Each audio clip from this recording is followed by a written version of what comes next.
You're watching the Weiss channel. Today, I'm going to talk to you about permutations and combinations. Very easy, okay? Let's say, for example, we have a homecoming decorating committee, all right? And we get 4 people, Marie, Kennedy, Wendy, and Michelle, all right? Does it matter what the order is? No, it does not. It doesn't matter if it's Marie, Kennedy, Wendy, Michelle, or Michelle, Wendy, Kennedy, Marie. It doesn't matter what the order of the group is, right? Everyone is the same. So that is called a combination of people, a combination, all right? But what if you have 4 people, say, running for class officer? Like if you're going to have Alex as president, LJ as vice president, Ricardo as treasurer, and Charlie as secretary. Now, it could be, say, Charlie as president, or Ricardo as vice president, and LJ as treasurer, and Alex as secretary, or many, many different combinations within that. That is a permutation when the order matters, okay? So if the order matters, that's called a permutation. If the order does not matter, it's called a combination, okay? So for example, a pizza shop has available toppings of ham, pepperoni, olives, mushrooms, bacon, onions, peppers, and sausage. How many different ways can a pizza be made with 4 toppings? So you're going to use this formula, n factorial over r factorial times n minus r factorial. N is going to be the number of things, okay? You have 8 different available toppings, okay? But how many are you going to put on a pizza? 4, so that's your r. So n is 8, r is 4. So you're going to do 8 factorial over 4 factorial times 8 minus 4, which is 4 factorial. Now, on a calculator, if you're using just a regular phone calculator, you have to do 8 factorial divided by, you've got to use parentheses, 4 factorial times 4 factorial. Close the parentheses, hit equals, and you'll get 70, okay?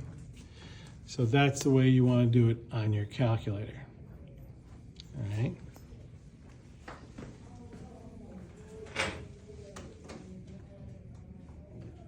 If the Math Olympiad Club consists of 13 students, how many different teams of 3 students can be formed for competitions? All right, so we got 13 students, 3 competing, okay? Again, n factorial over r factorial times n minus r factorial. We got 13 and 3. So 13 factorial over 3 factorial times n minus r is 13 minus 3, or 10 factorial. So once again, 13 factorial over 3 factorial times 10 factorial gives you 286. Okay? Okay. A blood bank needs 6 people to help with a blood drive. 18 people have volunteered. Find how many different groups of 6 can be formed from the 18 volunteers. All right, we're going to do 18 factorial over 6 factorial times 18 minus 6 factorial. And that will be 18,564. Don't forget, if you're doing delta math, do not try to put in a comma in your answer, okay? Now, those first 3 were combinations. This one, however, take a look. There are 17 students running in a race. How many different arrangements of first, second, and third place are possible? Now order matters, so that's going to be a permutation. So we use this formula, which is n factorial over n minus r factorial. So that's 17 over 17 minus 3 factorial. Okay.